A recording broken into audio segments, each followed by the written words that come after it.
bokki julit yi bokki taalibe yi kër xaadim rasul asalaamaaleykum wa rahmatullah ci tedd nga Cheikh Mahamadul Muntaxa Mbàkke jëwriñi xaadim rasul yàlla na fi yàgg lool tànd ak wér ci ndigalu sëriñ Cheikh Mbàkke xalifa sëriñ Mat Jiya Mbàkke ci ndigalul sëriñ Moodu Mbàkke xalifab sëriñ Mahamadan Marema Dam ci kilifteefu sëriñ Mahamadan Mbàkke xalifab sëriñ Cheikh Mbàkke moom sëriñ Dan Marema Dam sëriñ Moustapha Mbàkke moom sëriñ Cheikh moom sëriñ Dan Marema Dam moo dellu am mbégte ànd ak i magam ak i rakkam ak mboolem juliti ak taalibe yi di leen yëgal ak di leen fàttali bésub sant sëriñ Tuubaa xaadim rasul ak fàttaliku ak ñaanal way juróom sëriñ Cheikh Mbàkke moom sëriñ Dan Marema Dam ak mboolem mag ñi mu àndaloon daan liggéeyal yàlla te ñu jiitu ji bés bi le bokk yi moo dellu si ren jële mu yamook samedi le 28 décembre ci atum 2024 fi la ci Touba Kër Lay nekk ci commune bu Kër Sambakan sëriñ Moustapha Mbàkke wax ni bés bi le mi ngi ko yëgal ak di ko fàttali mboolem kilifa diine ak kilifa aada yi dëkke ci commune bu Kër Sambakan bés bi le itam ren sëriñ bi di xam le ni daanu ci rendre hommage sëriñ Moustapha Mbàkke moom sëriñ Afiya Mbàkke ak sëriñ Alhaji Mbàkke moom sëriñ Iliman ak sëriñ Cheikh Aliou Cissé Baye Dagg Ñing soxna Kana Diop soxna Fat Cissé ak soxna ñaanaloo ñaan sunu borom dul leen yërmande ak njëggal sëriñ bi di ko yëgal mbooleem daayira yi li mu baaxoo di àndal bés bi bokk na ci daayiratu xidmatul xadim bu Touba Kër Lay ak daayira ashabul jannati daayira sëriñ Touba ba faw ak waa daayira Nooru Daarayni Touba Kër Lay programme ba ci bés ba samedi le 28 décembre ci atum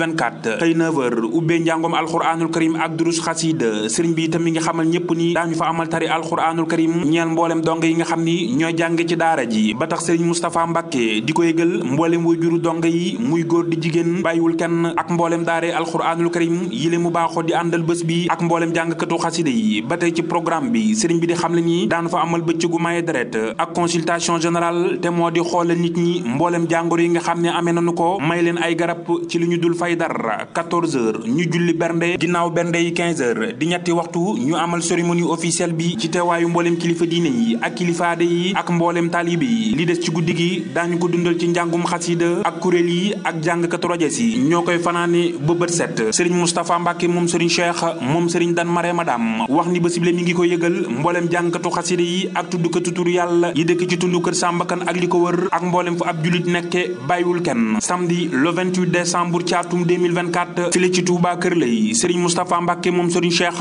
moom sëriñ Dan Marema Dam di ñaan ci mbaaxug yàlla ak kàttanam bés bi képp ku ci teew tànki dikki ak dellu wi yàlla na ko sunu borom def mu diw ngëneel ak yiw ci barkeb Cheikhul Xadim assalaamu aleykum wa rahmatullahi wa barakaatu